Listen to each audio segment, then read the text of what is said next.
살아있는 순교자로 알려진 안희숙은 1908년 평안북도 박천에서 무역상을 경영했던 부호 안중호의 넷째 딸로서 팔싹동이로 태어났습니다. 태어날 때부터 아버지의 상당한 재력으로 풍요롭게 자라난 그녀는 아들이 없어 가문의 대를 잇지 못하는 아버지와 어머니 사이의 불협화음을 경험하며 자라게 됩니다. 자라면서 총명이 남달리 뛰어난 안희숙은 박천 공립보통학교를 거쳐 평양 서문여고를 졸업한 후에 그 당시 보통 사람들로는 더구나 여자의 몸으로는 생각할 수도 없는 일본 유학을 떠났으며 일본 경도여전과 귀족학교인 동경가정학원 연구과를 졸업했습니다. 그러므로 일본에서의 생활은 그 후 안희숙의 사역과 생활에 적지 않은 영향을 미치고 있음을 알 수 있습니다. 안희숙이 21세가 되던 1929년에 귀국하여 대구 여자고등보통학교 교원으로 임용되어 근무했고 1937년에는 평북 선천 사립보성여학교에서 음악 및 일어교사로 교편 생활을 했습니다. 한반도가 신사참배 문제로 요동치기 전까지 안희숙은 그런대로 큰 어려움 없는 삶을 살았습니다.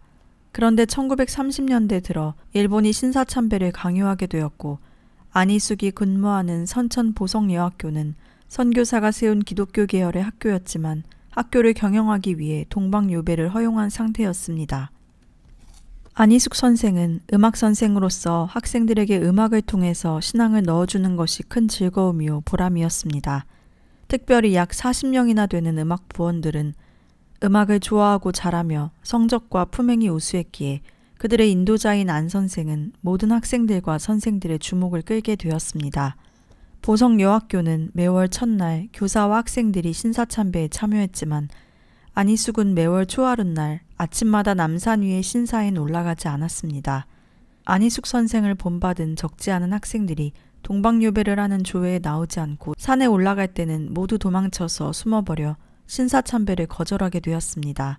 그래서 신사참배를 격려하고 될 수 있는 대로 일본인의 비위를 맞추어서 학교를 계속 경영하고자 하는 몇몇 수석 남선생들이 경계를 주었습니다. 신사참배를 안 하고 도망가는 학생들이 점점 더 생겨났고 그런 학생들은 안희숙 선생을 따랐습니다. 하루는 다른 선생들이 자기들끼리 비밀리에 쑥덕쑥덕 하더니 안희숙 선생을 빼놓고 직원회를 열었습니다. 그리고 가결하기를 모든 학생들이 안 선생 말만 듣고 안 선생만 존경하고 자기들은 놀려먹고 거역하고 업신여기고 있으니 안 선생을 기어코 신사참배를 시켜야 한다. 만일 그렇게 못하면 자기들이 선생 노릇을 그만두든지 안 선생이 사직하든지 해야 한다. 안희숙 선생은 선생들의 공론에 휘말려들지 않기 위해 언제나 쉬지 않고 바쁘게 일했습니다. 집에 돌아온 그녀는 어머님께 모든 얘기를 해드리고 위하여 항상 간곡한 기도를 했습니다. 그러나 학교의 공기는 점점 더 노골화되고 심지어 학생들이 아침에 그녀를 등굣길에서 만나면 먼 데서도 보고 뛰어와서 굿모닝 하고 인사를 하면서도 다른 선생들을 보면 인사도 안 하고 슬쩍 피해버렸습니다. 이렇게 되니 선생들은 모두 다 분개했고 특히 여선생 중에서도 안희숙을 시기하는 사람도 있었고 멀리하려는 선생도 있었습니다. 이 모든 징조를 통해서 안희숙은 믿음을 지키는 것과 지키지 않는 것의 차이가 이렇게 나타나는 것으로 느껴졌습니다. 믿음을 지킬 때에는 먼저 하나님이 평안을 가는 곳마다 주시고 마귀도 순종케 하셨지만 믿음의 절개를 잃으면 평안이 없고 마귀가 조롱을 하고 멸시하고 놀려댄다는 것을 깨닫게 되었습니다. 그날은 초하룻날이었습니다. 모든 학생들이 운동장에 모여섰고 선생들은 모두 헤어져서 신사참배를 안 가려고 도망가 숨은 학생들을 각 교실과 기숙사와 창고와 심지어 변소에까지 잡아가지고 왔습니다.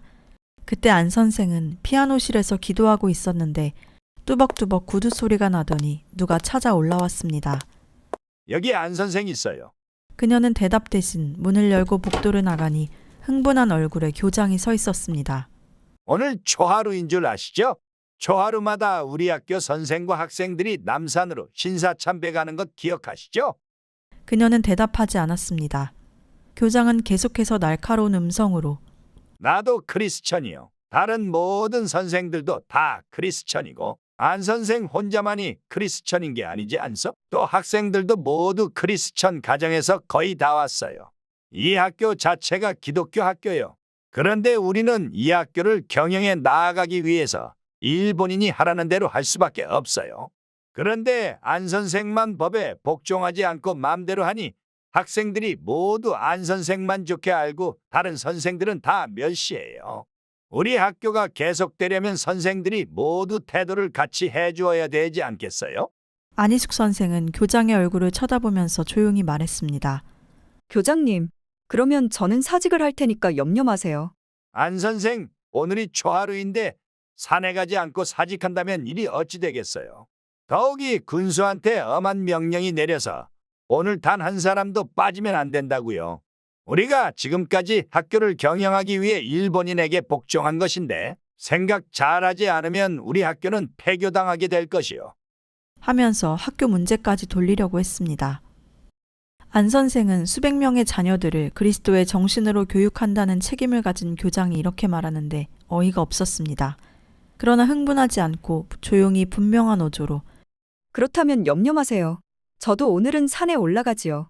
산에 올라가서 크리스천은 어떻게 행동해야 한다는 것을 더 분명히 보여드리지요. 하였습니다. 교장과 함께 나오는 안 선생을 본 학생들은 저마다 수군거리며 의아한 표정을 했습니다. 끝내 굴복한 줄로 알고 어떤 학생들은 실망했고 또 쾌재를 부르는 이도 있었습니다. 안희숙은 학생들 앞에 서서 걸어가면서 눈은 하늘 한 곳만을 주시하고 다니엘서를 생각하고 입으로 외우기 시작했습니다. 사드락과 메삭과 아벳느고가 왕에게 대답하여 가로되 느부갓네살이여 우리가 이 일에 대하여 왕에게 대답할 필요가 없나이다. 만일 그럴 것이면 왕이여 우리가 섬기는 우리 하나님이 우리를 극렬히 타는 풀무 가운데서 능히 건져내시겠고 왕의 손에서도 건져내시리이다. 그리 아니하실지라도 왕이여 우리가 왕의 신들을 섬기지도 아니하고 왕이 세운 금신상에게 절하지도 않을 것을 아옵소서. 안희숙은 그리 아니하실지라도 라는 이 구절을 자꾸자꾸 외우고 또 수십 번 되풀이해서 외웠습니다. 이렇게 하면서 마음이 강해지고 자신에게 다니엘의 친구들과 같은 기회가 왔다는 것을 생각하자 굉장한 특권이라는 생각이 들었습니다. 이 땅 위에 가득한 우상들을 모조리 뿌리 뽑을 수 있는 특권까지 주소서 하고 이 더러운 귀신들을 모두 불지르고 칼로 목을 베어 없애버리고 그 위에다 변소를 만들 용기도 났습니다. 자, 나와라. 귀신들아 나와라. 일본에 가득 차고 이 땅 위에 가득 찬 수없이 많은 귀신들아 나와봐라. 이 몸이 불에 타서 없어질지라도 나는 너를 섬기지 아니하고 절하지 아니하고 나는 너를 부수고 불을 질러 태워 없앨 것이다. 그녀는 이렇게 혼잣말을 하면서 산으로 올라갔습니다. 수없이 많은 군상은 학교 선생과 학생들뿐 아니라 이 고을에 있는 모든 사람들이 경찰과 헌병이 두려워 앞서 올라와 있었습니다. 안희숙 선생은 큰 소리로 찬송을 부르고 싶은 충동을 느꼈습니다. 그러나 마음대로 부를 수 없으나 그래도 제법 큰 소리로 주 예수 이름 높이여 다 찬양하여라. 금면류관을 들여서 만유의 주 찬양. 힘있게 낮은 음성으로 발걸음에 맞춰서 사절을 전부 불렀습니다. 아 주여, 오늘 이 여종이 분명히 예수님께 속하고 마귀에게 속하지 않은 것을 나타내려 하오니 힘을 주시옵소서. 그러나 자신의 기도만 가지고는 어딘지 약한 것만 같아서 소리를 내어 주님이 가르치신 기도문을 외웠습니다. 몇 번을 외운 후 마태복음 5장을 외우기 시작했습니다. 요한복음 15장도 암송했습니다. 그동안 자신이 힘써 외운 성경 말씀이 이때를 따라 속에서 울려나오고 힘을 주고 기쁨을 솟게 했습니다. 그것은 마치 가지각색의 음식을 창고에 준비해 놓았다가 먹고 싶은 것을 내다가 먹는 것 같고 또 가지각색의 물건을 쌓아놓고 필요에 따라서 척척 쓰는 거부가 된 기분이었습니다. 그녀는 성경 구절을 외울수록 힘이 나고 빛이 나서 실감을 주는 데는 놀라지 않을 수 없었습니다. 드디어 산 위에 다다랐습니다. 산 위에서 도착해서 살펴보니 벌써 산에는 일본인은 물론 모든 시민들과 특히 이름 있는 목사와 장로, 집사들, 각 학교 선생들과 학생들, 군청과 각 관청의 공무원들로 꽉 차 있었습니다. 앞에는 높은 자리를 해놓고 군수와 이 고을의 유지들이 둘러섰고 경관과 사복한 형사들이 강렬을 호위하고 서 있었습니다. 안희숙은 학교 대열의 제일 선두에 설 수밖에 없었습니다. 한 중년의 관리가 일본말로 차렷! 하고 고함을 질렀습니다. 모두가 동쪽을 향해서 차렷 자세로 섰습니다. 안희숙은 움직이지 않았습니다. 다시 호령 소리가 크게 들려왔습니다. 살아있는 신이신 천황폐하와 황태신궁을 향해 최경례. 산에 있던 모든 사람은 호령과 동시에 머리가 땅에 닿도록 수그린 채 움직이지 않았습니다. 그러나 안희숙은 처음부터 섰던 그대로 똑바로 하늘만 바라보면서 꼼짝도 하지 않고 서 있었습니다. 바로 하는 호령이 울려 퍼지니 모든 사람들은 비로소 머리를 들고 허리를 바로 했습니다. 이것으로 오늘의 신사참배는 끝난 것이었습니다. 산에서 내려오기 시작한 안희숙은 점차로 불안해졌습니다. 그 모든 경관들이 천황폐화와 황태신궁에게 최경례하는 것을 거역한 그녀를 보았을 것입니다. 일이 앞으로 어찌 될 것인가 하는 불안은 차차 더해가기만 했습니다. 자신을 잡아다 두들겨 패고 코에다 고춧가루 물을 붓고 더러운 욕설을 퍼부을 것을 생각하니 앞이 캄캄해지는 듯 했습니다. 그러나 싸움은 이미 시작되었기에 이제 용사가 되어야 했습니다. 자신의 임금이신 예수님의 지도에 절대 복종해서 하늘나라에 들어설 그 순간까지 싸우고 또 싸워야만 했습니다. 안희숙은 하늘을 쳐다보았습니다. 구름들이 모두 자신을 응원해 주는 것 같았고 삼라만상을 휘둘러 보니 모두 자신 편인 것 같았습니다. 마음속에서는 조용히 찬송가가 흘렀습니다. 이 장수 누구요? 주 예수 그리스도 만유의 주로다.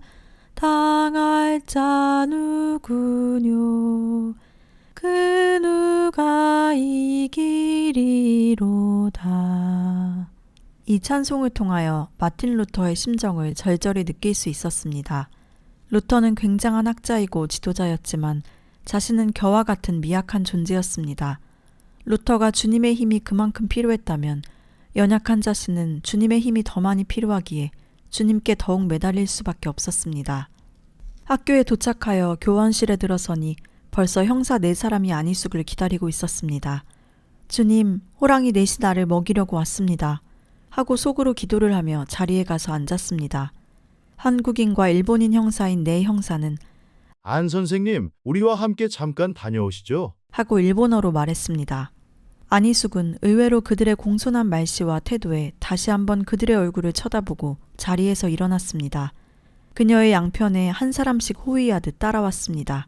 그녀는 형사들에게 끌려가는 동안 마음속으로 계속해서 시편 91편을 외우면서 걸어갔습니다. 환난 때에 나를 부르라. 내가 너를 건지리니 내가 나를 영화롭게 하리라. 속에서 이 말씀이 힘을 공급해 주었습니다. 매를 맞고 안 맞는 것도 주님께 달렸고 견디고 못 견디는 것도 주님께 맡기고 자신이 갈 길만 가면 된다고 생각하니 강한 평안이 마음속에 흐르는 것 같았습니다. 형사들은 그녀를 군수 사무실로 데려갔습니다.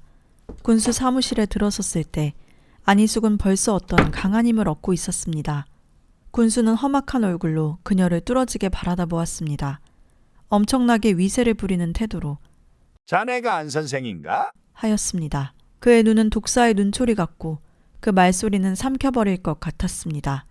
그는 포악스럽고 천박하고 고약스러웠으며 서툰 일본말로 자네 오늘 산에서 무엇을 했는가 기억하겠나? 대체 얼마만한 힘을 가졌기에 그런 무법한 행동을 했나? 대일본 제국의 경찰의 힘을 자네가 얼마만큼 당해 나갈 수 있어? 그 말이 떨어질 때 안희숙의 마음에는 주님이 내 편이시다는 강한 힘을 느꼈습니다. 군수는 곧 옥에 쳐넣을 것 같은 기세였습니다. 다시 군수가 포악스런 욕설을 퍼붓기 시작하자 그의 책상에 전화가 울렸습니다. 전화기를 집어들 때까지만 해도 교만이 넘쳐 흘렀으나 전화를 받자 갑자기 얼굴색이 변하고 태도가 변해버렸습니다. 그리고 공손히 심각한 표정으로 네 하는 대답만을 거듭했습니다. 말이 길어질수록 그의 얼굴색은 점점 더 변했습니다. 그의 눈빛을 보니 당황스런 빛이 역력했습니다. 전화기를 내려놓은 그는 돌아서서 서류 캐비넷을 급하게 뒤졌습니다. 그리고는 두꺼운 서류 한 장을 꺼내더니 허둥지둥 밖으로 나가버렸습니다. 그가 나가버린 후 안희숙은 몇 분 동안을 혼자 그대로 서 있다가 방 안을 조용히 돌아보았습니다. 아무도 없고 혼자뿐이었습니다. 그녀는 주여 저를 숨겨주소서 하면서 그 방 안을 나와버렸습니다. 옆방에는 여러 사람들이 사물을 보고 있었지만 모두가 자기 일에만 정신이 팔린 듯 무관심했습니다. 안희숙은 담대하게 밖으로 나왔습니다. 그리고 하나님이 하시는 일에 감사드렸습니다. 이제 그녀는 두 주먹을 쥐고 집으로 달려가면서 이제는 주님을 위하여 충성하겠습니다. 죽기까지 충성하겠습니다. 하고 굳은 결심을 했습니다. 집에 돌아와 어머니와 어머니의 친구가 대문을 걸어 잠그고 엎드려서 간절히 기도를 하고 있었습니다. 걸려있는 대문을 두드리니 어머니가 뛰어나와 문을 열고 그녀를 보고 깜짝 놀라며 아이고, 어서 와라. 내가 잡혀갔다고 해서 우리는 모여서 기도를 하고 있었어. 방에 들어서니 마가의 집에 모여서 기도하는 초대 기독교인들 같았습니다. 놀라며 반가워하는 이들에게 모든 일을 설명했습니다. 어머니는 급한 어조로 성경에 이 성에서 핍박하면 저 성으로 피난하라고 하셨으니 이제는 도망을 가는 수밖에 없다. 고 하며 보따리를 꾸려주었습니다. 보따리를 꾸리는 동안 어머니는 쉬지 않고 고맙습니다, 주님. 고맙습니다, 아버지. 하며 감사하였습니다. 안희숙은 이웃집 할머니의 헌 고무신을 얻어 신고 또 헌옷을 얻어 입고 머리를 촌 여자 모양으로 만들고 화로에서 재를 주어 얼굴에 바르고 보따리 속에 성경책을 집어넣고 밥을 몇 술 들고는 집을 나와 정거장으로 향했습니다. 어머니가 멀찍이 뒤를 따라오다 안희숙이 무사히 정거장에 도착한 것을 보고는 집으로 돌아갔습니다.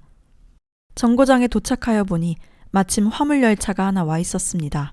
그 열차는 신의주까지 가는 차이므로 차표를 사서 탔습니다. 혹시 승객 중에 형사나 경찰 앞잡이가 있는지 유심히 살펴보았습니다.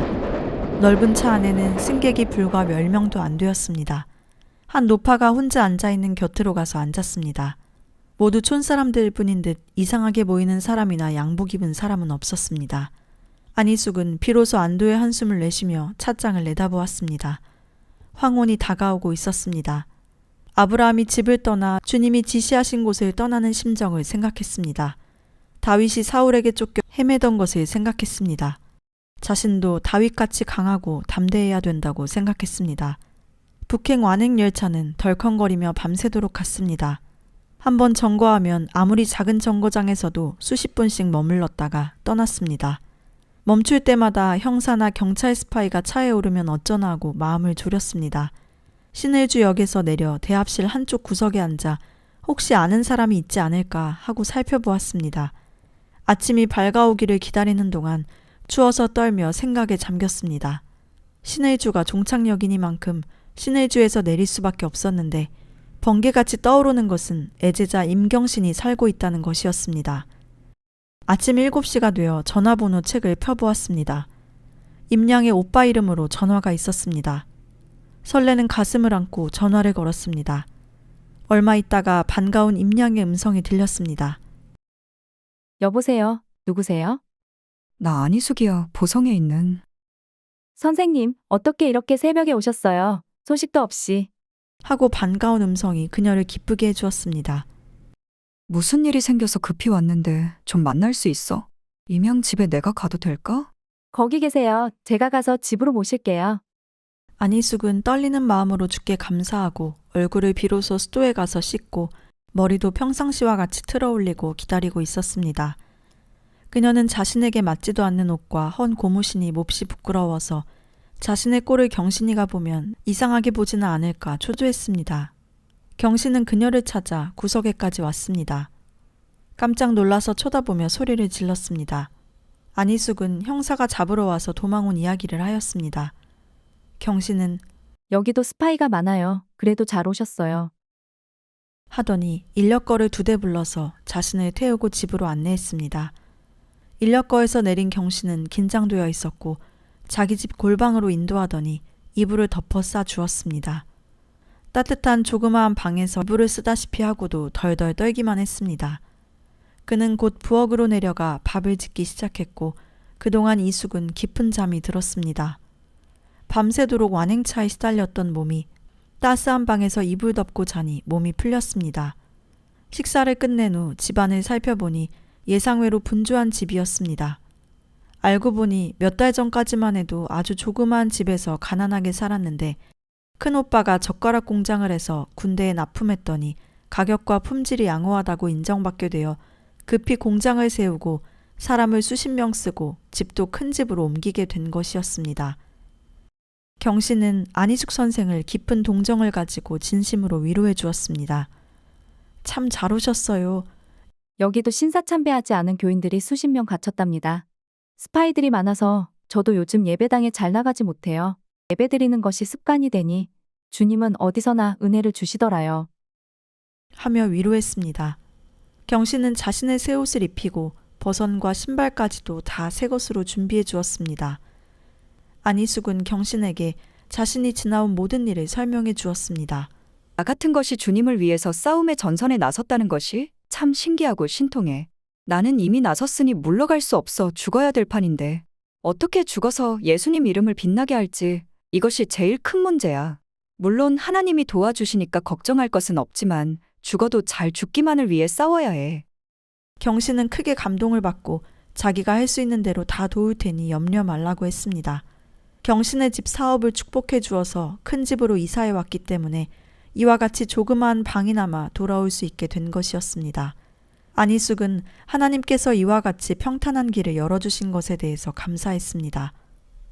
또 언니와 어머니에게도 전화를 드려 무사히 와 있다고 알려주고 안심시켰습니다. 언니는 이숙의 소식을 듣고 곧 어머니를 집으로 모셔오겠다고 했습니다. 안희숙은 신을주 제자의 집에 더 있는 것이 마음에 짐이 되어 언니가 사는 정주로 갈 것을 결정하고 전화했습니다. 역으로 마중 나온 언니의 사환에게 짐을 맡기고 집으로 들어가니 모두 반가워했습니다. 마침 그 시간에도 옆방에서 기도하고 계시던 어머니는 하나님께 진심으로 감사드렸습니다. 언니 집은 가루 공장과 솥, 당면, 비누 등을 만들고 있어 공장도 여기저기 많았고 서기와 여러 직공들이 들락날락하며 또 거의 매일같이 여러 손님을 청해서 식사 대접을 하는 일과 여러 사람이 찾아오고 가고 하기 때문에 조용한 방이라고는 있을 수가 없었습니다.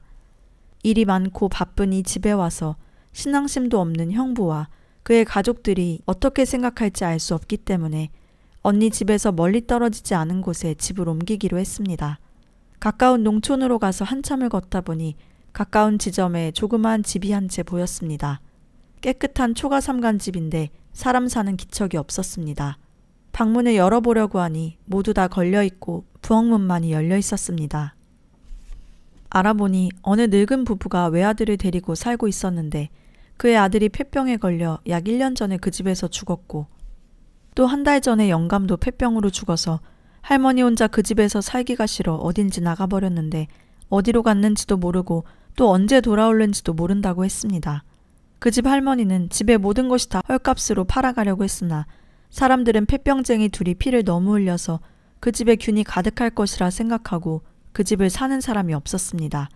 그래서 하는 수 없이 할머니는 그대로 집을 버린 채 어디론가 가버렸다는 것입니다.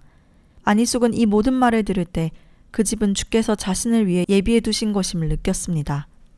그러나 언니는 진저리를 떨며 더럽고 기분 나쁜 집에서 어떻게 살겠냐고 하고 승낙하지 않았습니다. 안희숙은 힘을 내어 자신 있게 말했습니다. 언니, 머지않아 감옥에 잡혀 들어갈 텐데 감옥이 이 집만 하겠어요? 아무래도 이제 감옥 말고는 갈 곳이 없게 됐는데 제가 이제 가릴 것이 뭐가 있겠어요. 저는 이 집에서 감옥에 갈 준비를 하는 거예요. 언니도 그때서야 할 수 없이 승낙하였습니다. 일주일 동안 집을 깨끗이 수리하니 보잘것없는 집이지만 살만하게 손질이 되어 있었습니다. 이 집은 아주 외딴 곳에 있었기 때문에 찬송을 마음대로 방 안에서 부를 수 있었고 기도도 마음대로 할 수 있었습니다. 샘물은 밤이나 낮이나 졸졸 소리를 내며 흘렀습니다. 또 이 집에는 아무도 찾아오는 사람이 없었고 길 가는 사람마저 들리지 않아 조용하고 한적하기만 했습니다. 모녀는 늘 집안에서 지냈고 밖이라야 뜰 안으로 나가 꽃과 채소를 심는 일이 고작이었습니다. 그리고 아침 저녁으로 맑고 깨끗한 샘물을 퍼서 채소와 꽃나무에 뿌려주었습니다. 이렇게 평온한 생활 가운데서 모녀는 주님을 모시고 앞으로 다가올 큰 위험에 대비해서 긴장된 생활을 계속했습니다. 하루는 어떤 전도 부인이 지나가다가 그들이 이 집에 살고 있는 것을 발견하고 반가워서 들어왔습니다. 그 부인도 신사참배를 반대하는 고로 현재 교회에 나가지 않고 숨어 다니며 전도하는 부인이었습니다. 그들은 믿음을 토론하고 신앙을 고백하니 서로가 반가웠고 기뻤습니다. 그 부인이 다녀간 후에는 믿음을 지키는 청년들과 장로들, 목사님들도 찾아오기 시작했습니다. 그들은 모두가 산으로 들로 굴 속으로 숨어 다니며 낮에는 사람들의 눈을 피해 다니고 촌락으로 내려와서 음식을 사 먹거나 요기를 하고 잠도 농가를 찾아가서 자기도 했지만 대부분이 산에서 기도하며 밤을 새운다고 했습니다. 그들은 모두가 믿음의 용사요, 죽음을 각오하고 신앙을 지키는 거룩한 사람들이었습니다. 그들의 말에 의하면 어느 산골짜기나 어느 굴 속에서도 신자가 숨어있지 않은 곳은 없다시피 되어 있다고 하며 때때로 산에서 찬송을 크게 부르면 어디서인지 그 찬송에 화답해서 합창을 하게 되고 서로 가까이 와서 인사를 하고 주님 은혜를 감사하기도 했다고 했습니다. 어떤 이는 돈이 없어 음식을 사 먹을 수가 없어 솔나무 껍질을 벗겨 먹으며 연명하는 신자도 있다고 했습니다. 안희숙 선생은 그러한 말을 들을 때마다 더 힘을 얻었고 또 강한 믿음을 지키는 신도의 수가 적지 않은 것을 알게 되어 더욱더 힘을 얻을 수 있었습니다. 이런 분들이 집을 찾아오면 모두가 눈물로 감옥에서 고생하는 성도들을 위해 탄원하는 기도를 드렸습니다. 안희숙 모녀는 될 수 있는 대로 그러한 사람들을 돕기 위해서 음식물을 보급하는 것은 물론 그들이 무엇을 부탁하기만 하면 언니에게 말해서 도와주었습니다. 얼마 가지 않아 안희숙의 집에 소문이 신자들 중에 퍼져갔습니다. 그래서 현재 교회에 나가고 있는 신자들 중에서 믿음으로 살아보겠다고 애쓰는 여집사도 찾아왔고 또 그들 중에서는 언니와 친한 친구들도 있어서 또 찾아올 때마다 싱싱한 과일과 쌀과 고기를 준비해 가지고 오기도 했습니다. 그들은 만나면 시간 가는 줄도 모르고 성경 토론을 하고 진지한 기도를 했습니다. 그래서 이숙의 살림은 늘 풍족하고 즐거웠습니다. 그러나 날마다 몇 사람씩 찾아오고 가는 사람들을 통해 듣는 세상의 소식은 험악한 것뿐이었습니다. 일본 경찰은 잡아간 신도들을 가두어 두는 것뿐만 아니라 심한 고문을 하여 죽지 않을 만치 고통을 주고 그 가족들을 천대하며 기묘한 술책으로 믿음이 약한 이들과 신자를 잡아서 스파이 짓을 시킨다는 소식들이었습니다. 이러한 나쁜 소식들을 들을 때마다 안희숙은 가슴이 내려앉는 것만 같았습니다. 자신도 머지않아 일본 경찰에 잡혀 그 무시무시한 고문을 당하고 천대와 학대를 받고 감옥에서 일생을 보내야 되리라는 것을 생각지 않을 수 없었습니다. 자신이 과연 그러한 심한 매질에 얼마나 견디어낼 수 있을 것인가. 이것이 제일 큰 문제였습니다. 그래서 그녀는 금식하고 기도하기로 결심했습니다. 인간의 힘, 자신의 힘으로는 감당할 수 없는 어려움이 자신 앞에 가로놓인 것을 생각할 때 전적으로 주님께 매달리는 수밖에 없음을 깨달았습니다. 우선 처음에는 3일씩 금식했습니다. 극도로 저혈압인 그녀는 3일의 단식도 쉬운 일은 아니었습니다. 3일째 되는 날은 온몸에 경련이 일어나고 가슴에는 불이 붙는 것 같고 참으로 힘이 들었습니다. 언니가 금식기도 드리는 그녀에게 강권하기를 물이라도 조금씩 마시면서 하라고 했지만 쉬운 길로 가지 않았습니다. 금식 중에는 몸이 허약해지고 기운이 없어져 기도도 잘 못할 형편이었지만 금식 기도가 끝난 후에는 언제나 놀라울 만큼 힘이 나고 믿음이 굳세지고 확실해지고 성경을 읽으면 더 깊이 주님 말씀을 깨닫게 되었습니다. 이렇게 해서 믿음으로 오는 위로는 참으로 크고도 놀랄 만한 것이었습니다. 따라서 하늘나라에 대한 소망도 예수님의 십자가에 대한 감격도 더욱더 깊어가고 은혜는 충만해지기만 하였습니다. 얼마 동안 쉬었다가 또 3일간 금식 기도를 시작하고 또 쉬어서 몸이 회복되면 계속했습니다. 3일 금식이 습관된 후엔 7일 금식을 시작했습니다. 금식 후에는 정말 놀라운 힘을 얻었습니다. 10일간 금식을 할 때는 6일째부터는 의식을 잃었습니다. 어머니가 입에 물을 넣어주어서 받아 마시니 겨우 정신이 돌아왔습니다. 금식은 그야말로 죽는 일이었습니다. 그러나 힘을 얻은 후에 그녀의 시야에 비치는 모든 대자연의 신비는 주님의 오묘하신 능력을 더 밝히 발견케 해주고야 말았습니다.